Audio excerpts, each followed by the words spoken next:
Hi there. Thank you so much for joining us tonight for our free 8-week webinar series. My name is Ellie Borden. I'm an author and registered psychotherapist and the clinical director and founder of the Mind by Design Psychology and Coaching Clinics. Tonight, we are kicking it off strong. It is a difficult time in 2020 and children have just gone back to school, whether that be remotely or in class wearing masks all day. So this is a difficult time that we have not seen before, not necessarily faced before, and this is something that your children are not going to forget. So let's try to make them more resilient and stronger through this instead of leaving them with any scars. Tonight, Lisa will be covering children and anxiety, and she'll be covering how to define it, how it may manifest for them on a daily basis, how to know when to seek professional help for it, and then she'll leave you with some great coping strategies that you can pass on to make your children more resilient through this difficult time. I want to say thank you again, and please enjoy, and stay till the end because through this webinar series, we will have a lot of freebies. And today it's in relation to a book I co-authored, The Change Too. So stick around. Hello, my name is Lisa Bynoe-Stevens, and I'm a counselor and therapist in Ontario, Canada. And welcome to my seminar called Goodbye Anxiety Monster. And so basically, I've done the seminar a few times and always had a lot of fun with it. It is geared towards helping any adults help the kids in their lives with managing anxiety. Of course, we spend some time identifying anxious symptoms and anxiety. And I've always gotten great feedback, and so I hope that this is also just as helpful for you today. You're definitely welcome to email me at lisabynoestevens@gmail.com. So that's lisabynoestevens@gmail.com to let me know if you have any questions or comments about today's seminar, or to let me know how it was helpful for you. I most definitely would love to converse with you. Of course, let me know where you're emailing me from. If you're emailing me from anywhere in this world, I will definitely love to hear that as well. So let's jump in to the seminar. So at the end of the seminar, I'm hoping that you'll be able to, I'm going to share my screen with you, recall the definition of anxiety, recognize at least 3 symptoms associated with anxiety, describe a possible cause that may be associated with anxiety in kids and youth, and then be able to implement at least 3 strategies for kids to use when they feel anxious.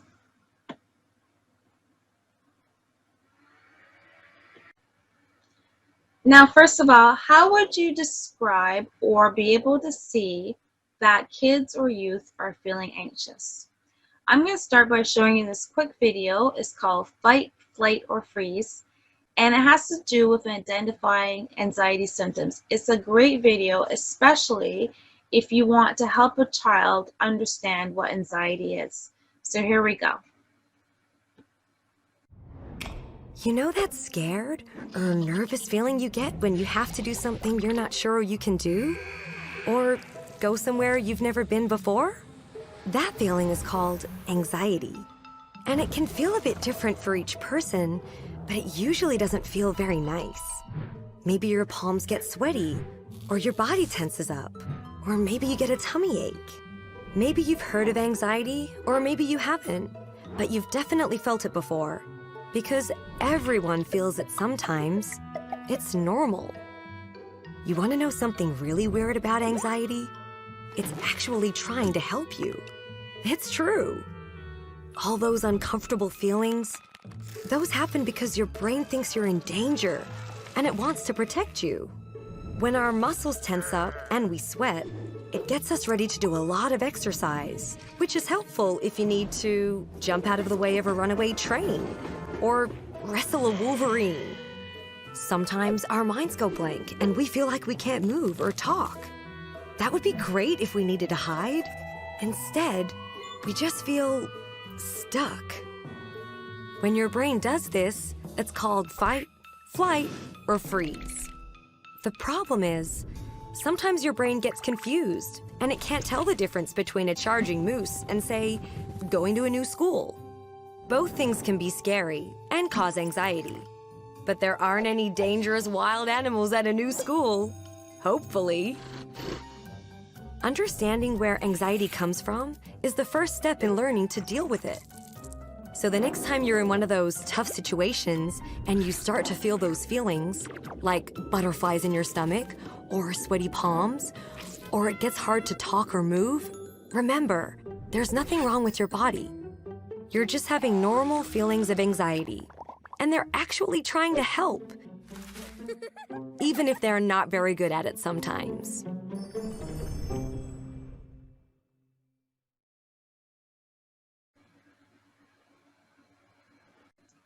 So as I said, that's a great video in terms of anxiety in kids and helping them to understand in very easy terminology, easy to understand terminology in terms of what's happening in their bodies.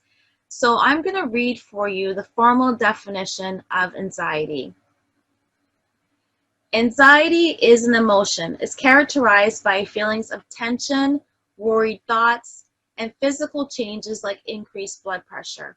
People with anxiety disorders usually have recurring intrusive thoughts or concerns. They may avoid certain situations out of worry. They may also have physical symptoms such as sweating, trembling, dizziness, or rapid heartbeat. That definition is from the American Psychological Association, and it's the best definition. And they, of course, should have a great definition, given who they are, in terms of what anxiety is about. It's great because it really does encompass all three areas that anxiety manifests itself.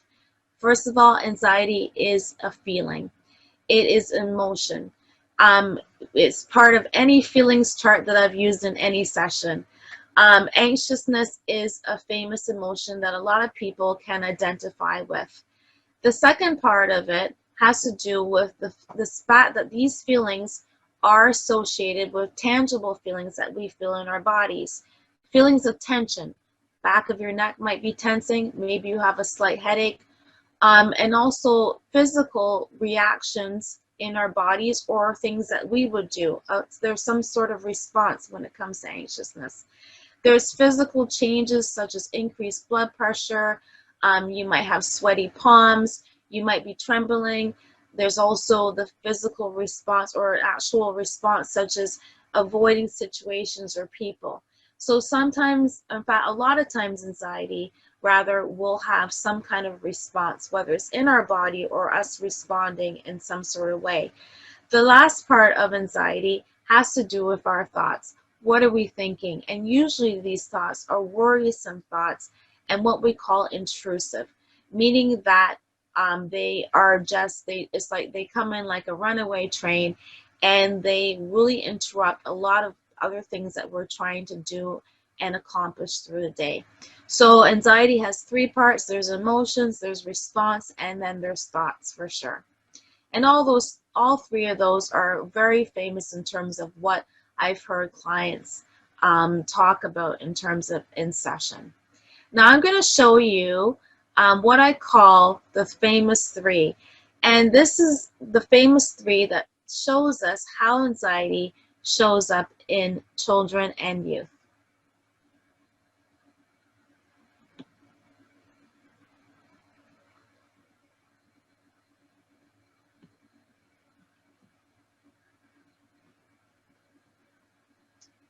Just going to back it up here for a little bit.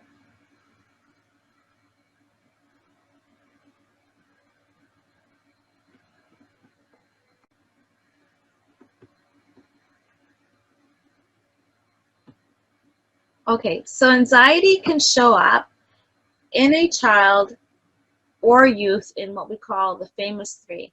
So there's interference, number one. Number two is avoidance. And number three is distress. And so I'm going to ask you to think about how would you see this in any child or youth? So I'll give you a moment to think about that. Now, basically, what I've seen over the years in terms of any of these famous three has really been overlooked by a lot of adults. Adults, I mean, we usually are really busy, and you know, especially if we're trying to raise kids, or say we're in a classroom and there's about 29, you know, kids in the room, any child related activity, you know, it's usually action packed and very fast paced. And so any of these symptoms, and that's part of why I'm trying not to laugh, any of these symptoms have been overlooked as something that's bothering the adult or the adults involved. We're trying to get whatever programs done.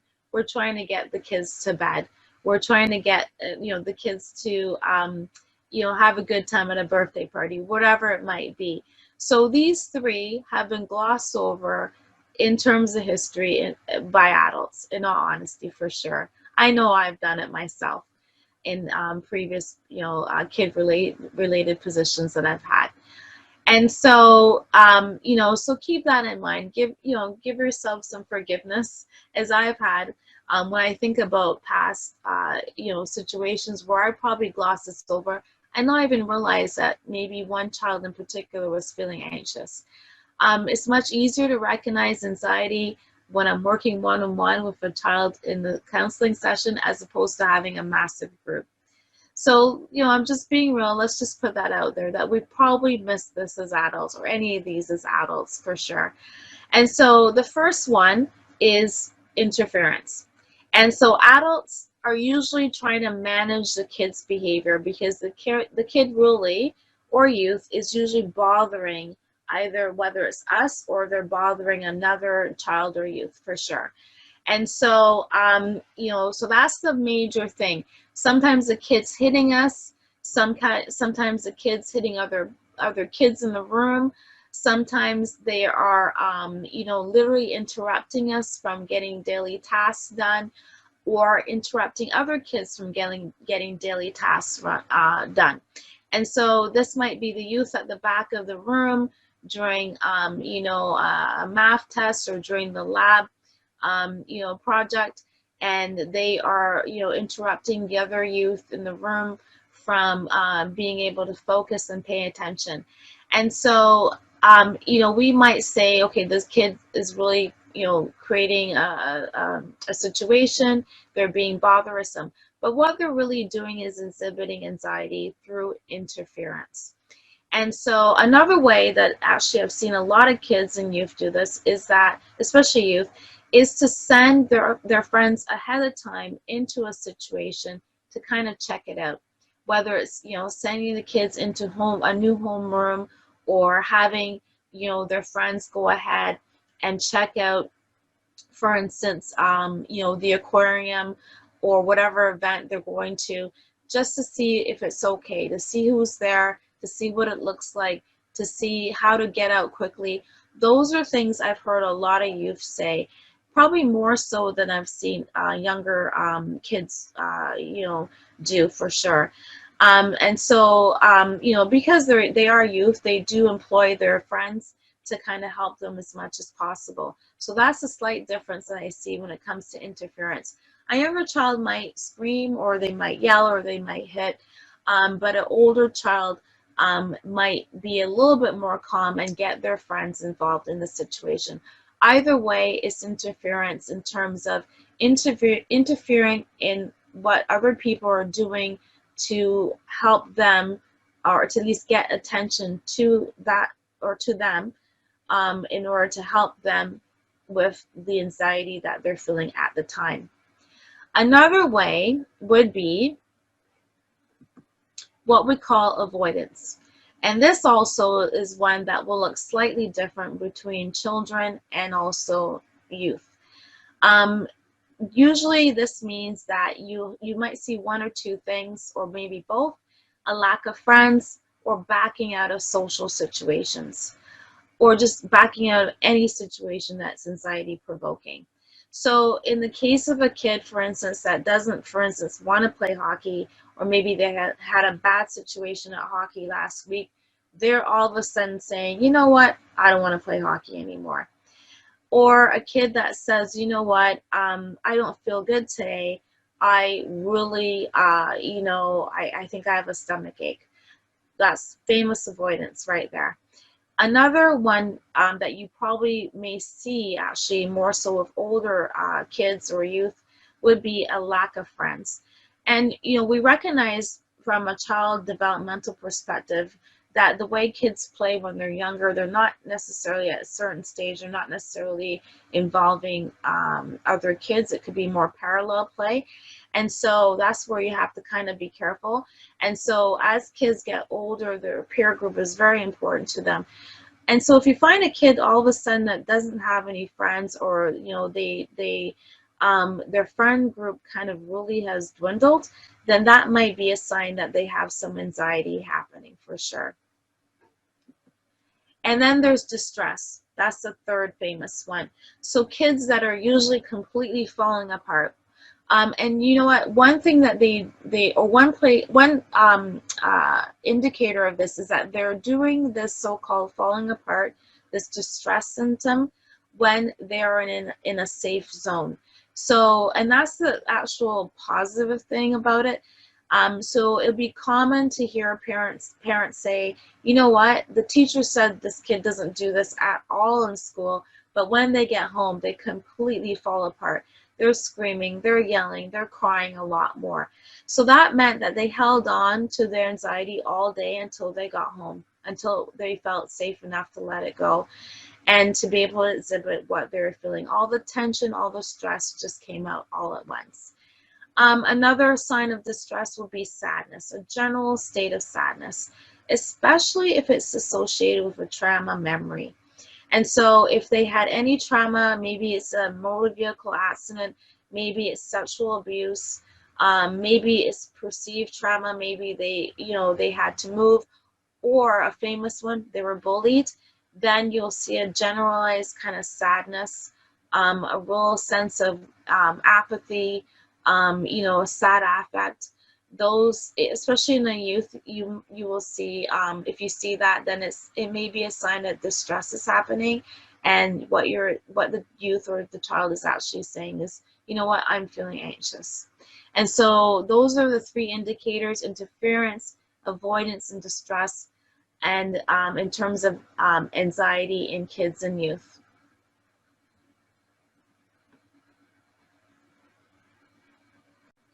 Now, I've had a lot of people over the years say, Lisa, how do I know the difference between a major mental illness that's related to anxiety and whether or not it's just anxious symptoms that we all have every day? And so it's an excellent question and a very important question. So I'm going to share a screen to show you the differences for sure.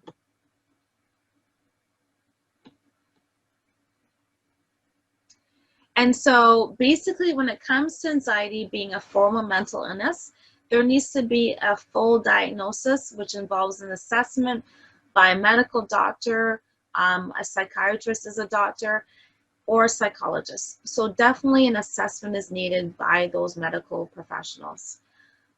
And then when you look and you see that daily life and normal functioning has been greatly impacted, even to the point that it probably maybe has altogether stopped, then we would say that that's an indicator that you definitely need to have one of these medical professionals do an assessment, because generally that will say that there's some form of what we call stuckness. And funny enough, the word or the terminology stuckness, in terms of feeling stuck, is something that a lot of clients describe when they are coming in to see me and even to see some of my colleagues, and they talk about having difficulties with anxiety. They feel like they're stuck, especially when a panic attack is part of this situation. And so, and so those are indicators that basically a full mental illness or full mental diagnosis is needed. And as I said, that usually means an assessment should be involved.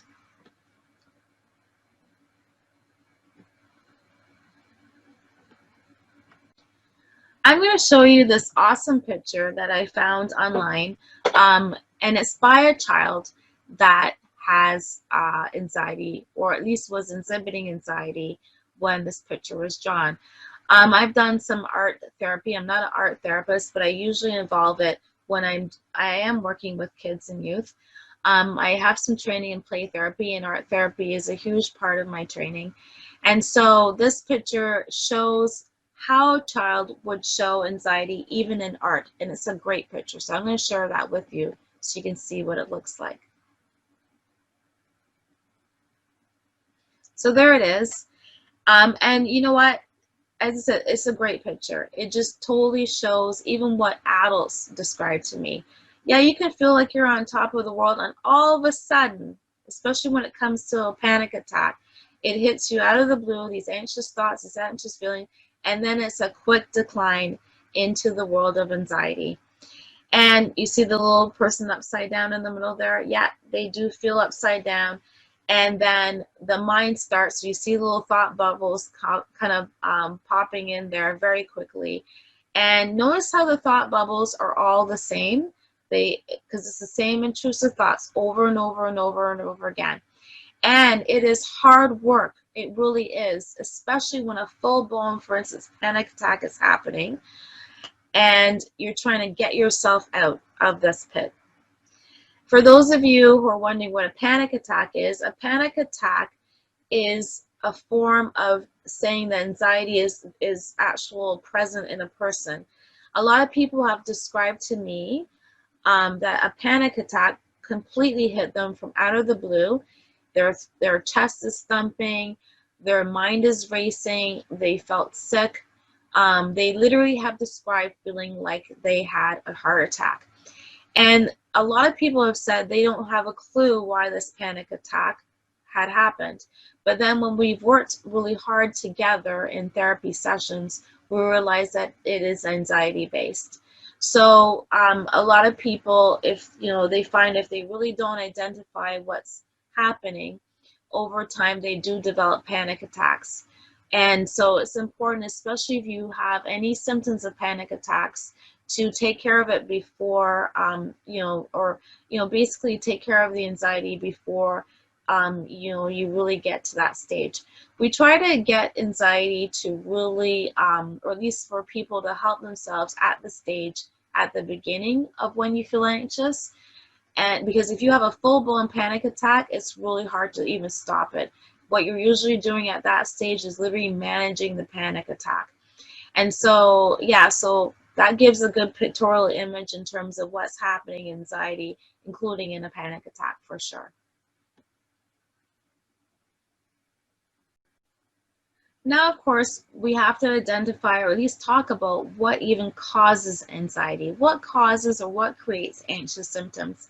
And so I found this awesome video online that is based on the movie Inside Out, one of my all-time favorite kid movies. And so I'm going to share that with you right now.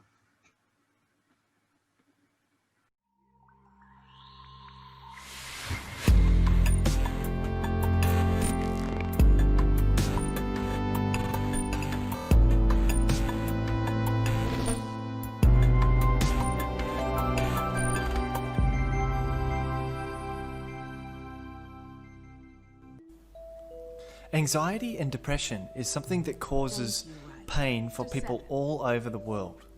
In this scene from Inside Out, we get a very clear example of how people can get stuck, avoiding their emotions, and start to experience things such as intense anxiety or deep depression. The film Inside Out depicts a young girl struggling with a traumatic experience of moving home. This movie very accurately describes why people get anxious in this world and why we need to be allowed to be upset and uncomfortable even in public sometimes. In a scene from Inside Out, Riley has a situation where she is called on to talk about her life. She feels okay remembering her old feelings until she reaches the point where she realizes that her happy life that she knows of is gone. In that moment, she needs to embrace sadness to help cleanse that moment. But instead, because of happiness struggling with sadness, she gets caught in place where those feelings remain unresolved. We used to play tag and stuff. Cool kids must spring at 3 o'clock. No. Did you see that? Look! Oh, no. They're judging us! Somebody help me!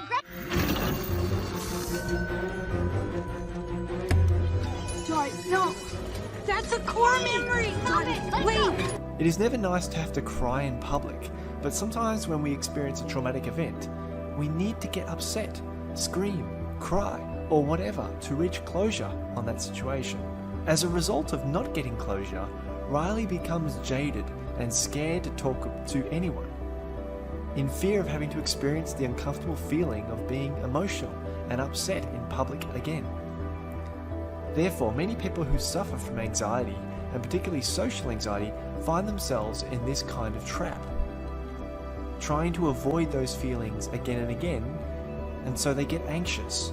In order to release the panic, the person needs to heal that trauma. They need to feel okay with being themselves, no matter how vulnerable that is. Once we have time to grieve and we feel supported, it is easier to again embrace happy thoughts. Riley can't be done with me.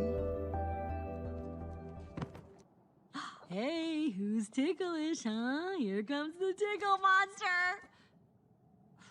Hey, Bing Bong, look at this. We can get over feeling sad quite rapidly once we are allowed to gain a resolution to our pain. Never try to hide your feelings when they surface. They are essential to our well-being to be You experienced. took something that you loved. It's gone. Forever. Sadness. Don't make him feel worse. Sorry. It's all I had left of Riley. I bet you and Riley had great adventures. Oh, they were wonderful. Once we flew back in time, we had breakfast twice that day. Sadness. It sounds amazing. I bet Riley liked it. Oh, she did. We were best friends. Yeah, it's sad.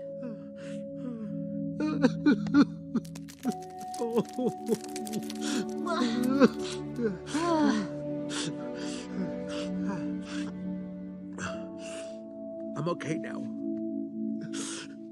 Come on. The train station is this way.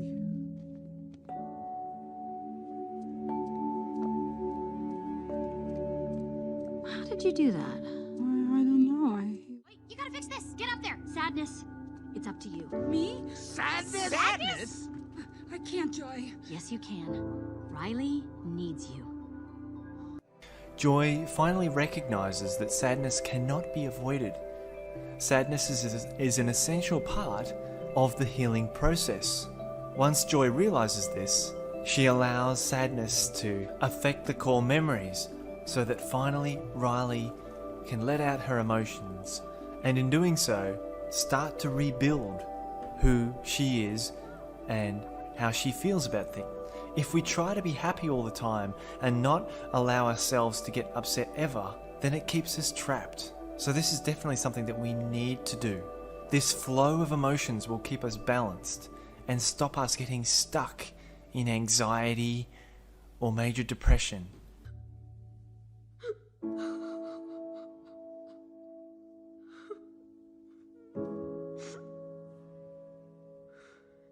You are a naturally happy and good person to be around. So don't rob yourself of those moments that you need to cleanse your hurts from the past. If you find yourself still feeling uncomfortable, just remember that it is important to be yourself. Little by little, if you get back to the feeling of feeling good about who you are, then things get easier and easier.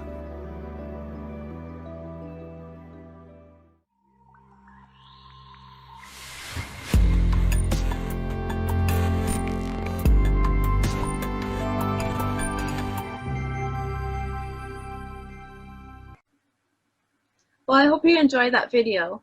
As I said, it's one of my favorite kids movies. I really enjoyed the fact that they really identified feelings and had feeling related characters. Really great tool in terms of teaching kids about feelings. And in this case, one of the things I thought was great about this movie is that it really identified the fact that feelings are very much tied in together. So you see how in this video we saw how the happy emotions, the sad emotions All the different emotions are there, present when we're watching, or in fact when we see the entire movie. And so, and that's a fact, that's totally true, 1000%. Anytime I've worked with feelings, whether it's with a small child all the way up into adulthood, I always talk about how feelings can be present with one another and how feelings can mask one another. And so it's so common for a child to say, I'm fine, or I feel good, especially when they're trying to manage the anxiety of all the adults in the room. Such a common thing, especially in family situations. If the kid has the role of wanting to keep everybody around happy and be a peacemaker and so forth, it would be common for them to walk around like this. But inside there is a war, a floodgate of anxiety happening. And so another common one would be anger. They might feel completely angry. And so, but very tied to that is the feeling of feeling anxious. Or we might see anger. They might be lashing out at another child in their life, hitting other kids and whatnot. But not, and we might think that kid's an angry kid, so to speak. But what they really are showing us is that they feel anxious. And so we have to really, like the movie so perfectly showed us, is, to recognize the fact that feelings do go together. Now, what on earth is making kids anxious nowadays? It's $1 million question for sure. And so I came up with this list, and I looked at this list because I created this seminar a few years ago. I looked at this list and I had to add something right at the very beginning of this list. So I'm going to share my list with you right now. And at this particular time that I'm doing this video, we are having to go through a worldwide health pandemic called COVID-19. And so I am working with a few kids right now, and all of them, including adults and youth, we're all or have been, totally experienced some anxiety. One kid I'm working with right now in particular is, last week he started school, and he's really anxious about feeling as if he's going to die because of coronavirus. And so we have to respect the fact that worldwide crises have contributed a lot to anxiety that people on the whole feel at all ages. Another one that has really affected us over history is terrorism. And a lot of terrorism acts that we see perhaps on the news, for sure, have really contributed to anxiety that a lot of people at all ages have felt. Shootings, whether it's school shootings in particular or just mass shootings, that has been something that a lot of people have led themselves into counseling. A lot of people have brought kids and youth into counseling shortly after school shootings have happened, for instance. And you know what? We've been called as therapists to go right in there and help the kids as well, right into the scene of the crime, so to speak, and be live, helpers at those particular situations. Too many scary movies or shows. I had to add that to the list because I've had kids who've told me they watched a certain movie or they've been overdosing on too many scary movies and shows, and their parents didn't know about it. And that was actually something that was really fueling the anxiety, for sure, that they were experiencing. Generational vicarious learning. I've had a large amount of parents tell me a few sessions later, by the way, Lisa, I have an anxiety, or I'm seeing a counselor because of anxiety that I'm feeling. And you know what? I really commend every parent that says that to me, because they're recognizing, and in some cases they've totally admitted to me that their parent talked like that and acted like that. And so they picked up on that lingo and they talk and act like that. And then now they feel their kid has also, picked up on that way of being. And so sometimes it does go through the generations, for sure. Abuse and trauma, two situations in life, especially early on in life, that can create a sense of anxiety or brings up anxious feelings in a lot of people. Some people I've had come in to see me for counseling have actually had panic attacks and not even realize that the panic attack that they're experiencing or panic attacks that they're experiencing are really linked to abuse and trauma that they experienced early in life. So our bodies have memory, or the way we are as human beings, we have memory of things that have happened, and sometimes those memories take over much quicker than we realize. So if you're experiencing anything like that, for sure, definitely go and see a counselor as soon as possible to help you walk through what may have happened early in life. Change in family life, change in just what we would call, or what we would say or ask the person that comes in for counseling about a disruption or a perceived disruption in life. And it could be family related, such as separation or divorce of parents. It could be moving. It could be anything the kid perceives as a disruption. I've had a lot of young people say to me, oh, I had, mom or dad, had a job loss kind of experience, or a grandparent died. Those are things that really have surfaced some anxiety in a lot of kids and youth that have seen me. Another one is change in school. And this could be totally natural in terms of going from grade 8 and changing schools into high school. It could also be, moving or having to go to a new school because now they're living with mom or dad who's in another area. And in those cases, a change in school has created a lot of anxiety for many kids. Some kids don't do well with transition. Maybe there could be another diagnosis that's there, such as a learning disability, or perhaps maybe even something that's on the spectrum of autism, and so changes is really very difficult for them. And so we have to put that on the list in terms of change in school for sure.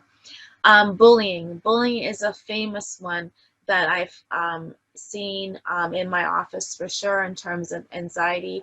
I've had young people who literally were bullied years before coming to see me, and then when we start to talk, we realize that bullying that happened in grade 6 is still affecting them. Even some young adults, young adults have said to me, they realize that that's something that's carried through life. And it's not even just the direct bullying that can affect a person and create anxious symptoms. Sometimes it's the experience of watching it, vicariously seeing another person or other people being bullied, that's creating anxiety in them. And so this is a list that I've seen through the years that's created some anxiety in kids and youth.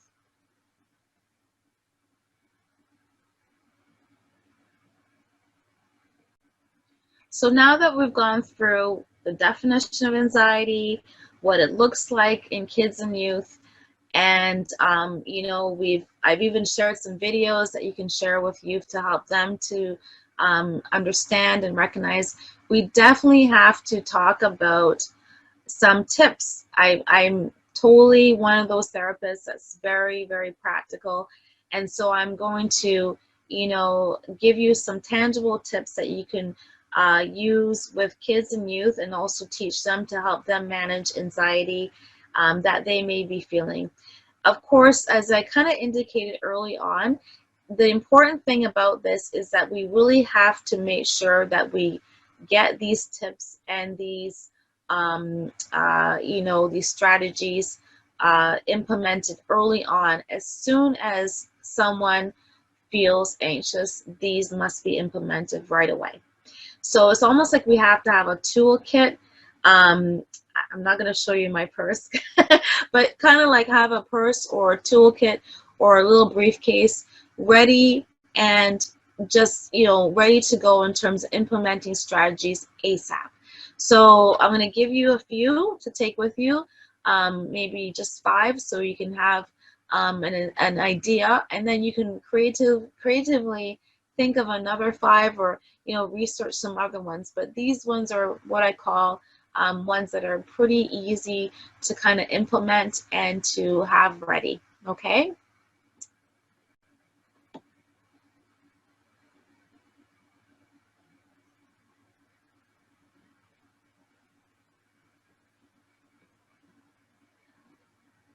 So at the top of the list, and I'm not sure if you can actually see it, I hope you can, it's breathing.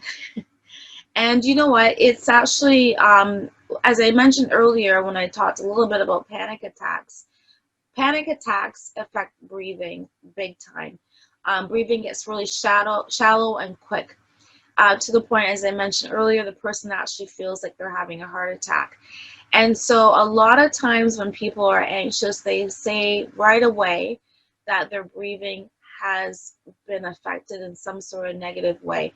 And so one of the things that we try to implement very quickly is a breathing related strategy. So I have about, I don't even know how many breathing related strategies, but one of the famous ones is to have a person just think the number 7. And so you can kind of minimize it down to 5. But I find that if you do this for a chunk of time, then and you think about the number, the goal can be 7. And even if you get to number 3, you still feel like a lot less anxious for sure. And so basically it's the thought of breathing in and counting to 7 and then breathing out and letting it go for 7. In one of my kids related books about managing anxious feelings, there's a concept in the book of thinking about a balloon. So when you're working with a really young kid, you can think about inflating to get the breath ready for the balloon and then blowing it out to fill up the balloon. Let's try it again. Inflating.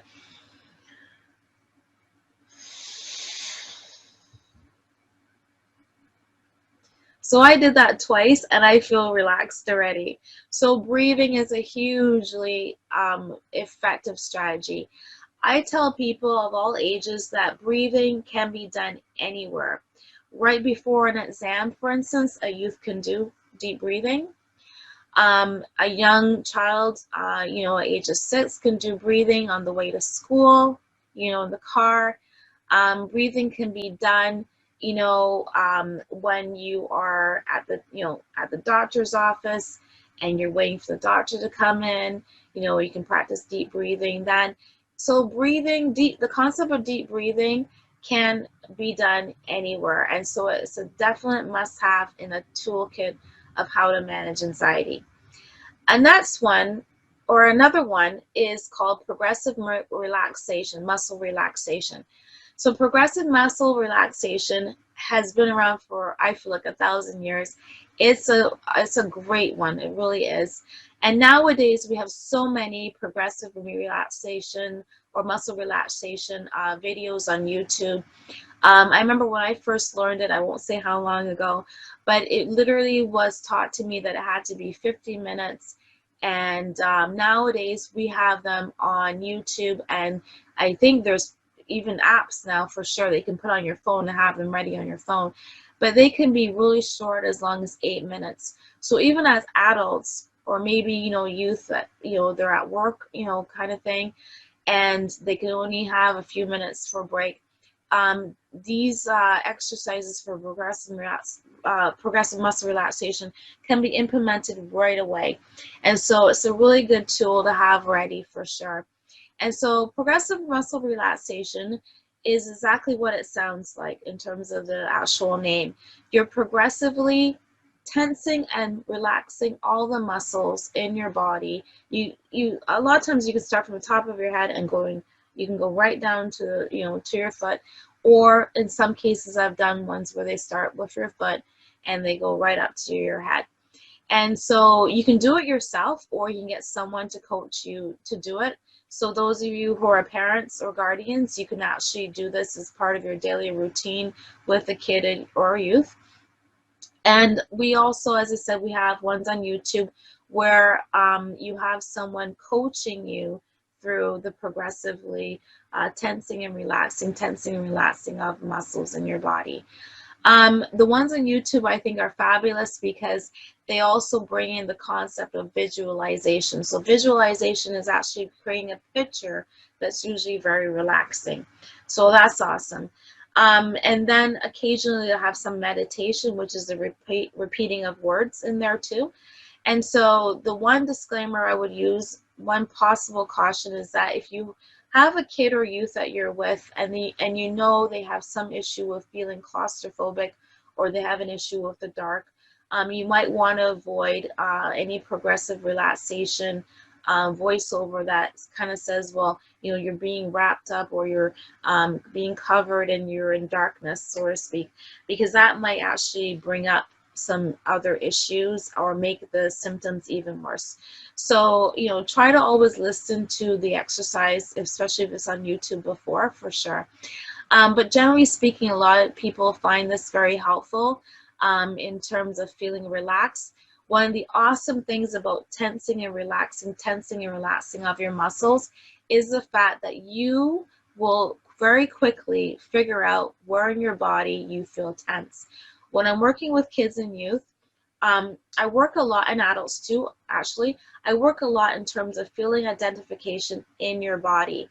And like I worked with a young girl the other day, she said, Lisa, I feel the worry in my legs. And so you know what we did, and this is the great thing about progressive relaxation and getting in tune with where you're feeling, for instance, in this case, anxiousness or worry. If you figure out, for instance, that you feel it in your legs, you can actually come up with a problem-solving strategy in terms of reducing anxiety by thinking of an activity with your legs, for instance, to reduce the sense of anxiety. So in the case of this little girl, she said, I'm gonna dance.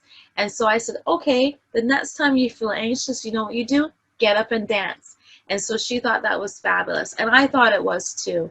And so basically that's the great thing, is that you might come up with a strategy that actually targets the anxiety in that particular area of your body. And in this case, it's very therapeutic, because in some forms of therapy, for instance, dialectical behavioral therapy, we talk about doing the opposite of what a person's feeling. So if you're feeling anxious, there's nothing that's not, or nothing greater than getting up and actually doing the complete opposite, which is dancing. So that reduces the anxiety right away, because you're doing complete opposite, but it's also targeting that part of the body where the anxiety is kind of housed in there.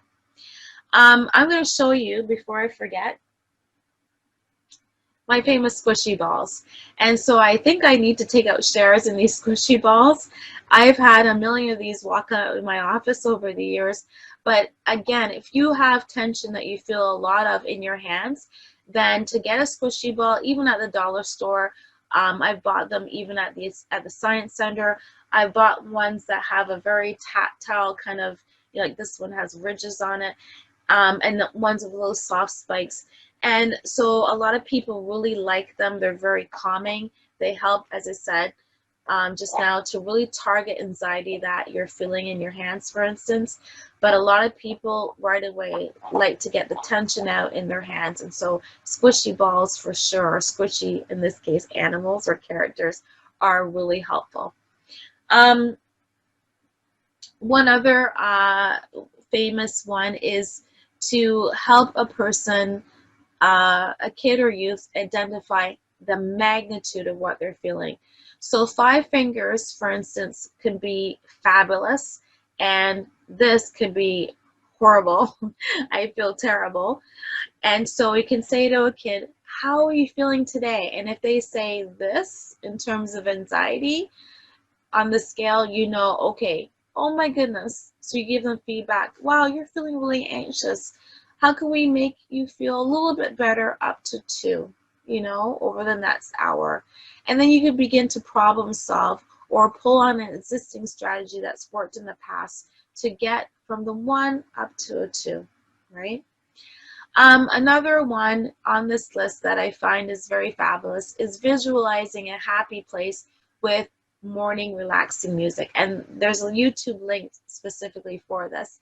But a lot of kids I've worked with have identified feeling very anxious in the morning when they get up to go to school. And so, you know, I've worked with some parents to make sure that those kids get up earlier in the morning, for instance, and they have a few minutes of happy music. A lot of kids have totally loved that, and it's reduced their anxiety by a lot. another one on here too that's been really helpful, especially for kids that are transitioning, for instance, between homes. Maybe there is a blended family situation and they're going to dad's house or to mom's house, and then they come back. And a lot of parents have brought their kids in to see me and say, you know what, this kid, when they come back, they're just totally distress mode, lots of crying, it's hard to calm them down. So in a lot of cases, I've created with some kids a calming area. They've gotten a calming chair. They have their favorite books, their favorite music there, their favorite stuffed animals / stuffies, and they sit there for a few minutes after they come back from the other house and just literally calm themselves down. Also works for after school, for our older child. And you know what, we probably see older kids do this actually, where they may play some video game or have some gaming time, or just sit and chill for a few minutes. And so this one here is a famous one that we actually see older kids do it automatically, but what they're actually doing is transitioning and just helping themselves get some calm time. So those are the famous out of the bunch there that I showed you.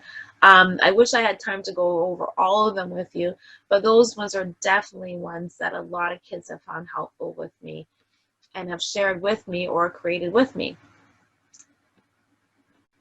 So I'm going to show you a quote that I think just pretty much sums up what I've taught you so far in this seminar. And I just totally love this quote because it's so true for anybody that I've worked with, or even for myself. You know what? The soul always knows what to do to heal itself.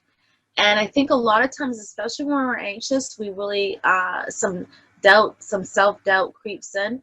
As I said, the emotions are very much tied into the thoughts, which is very much tied in to the reactions that we find, whether it's in our bodies or how we're acting. But the bottom line is that the soul really knows how to heal itself. And the challenge is to really silence the mind.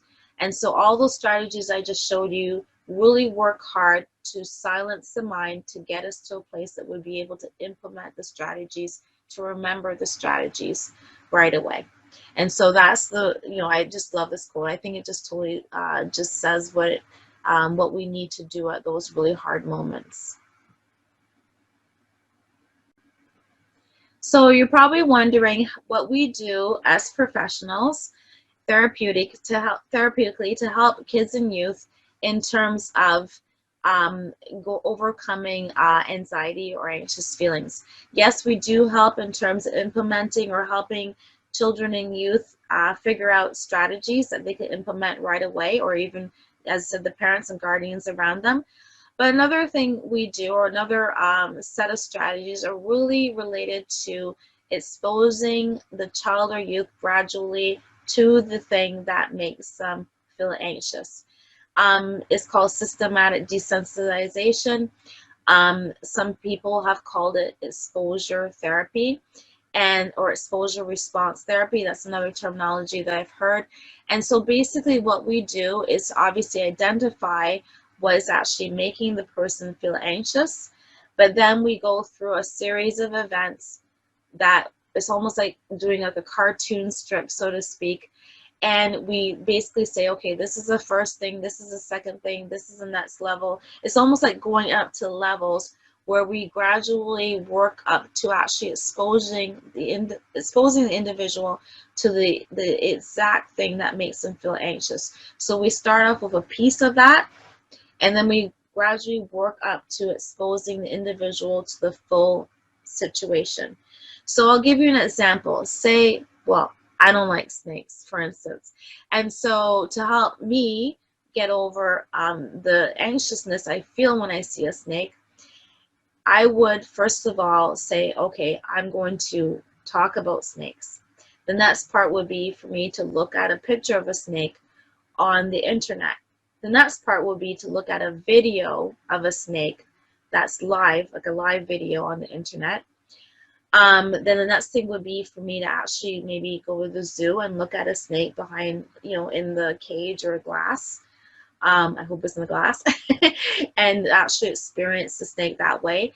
The last step might be for me to actually touch a snake And some people might even go one step further and you can go some places and you can have a snake sitting on your shoulder, so to speak.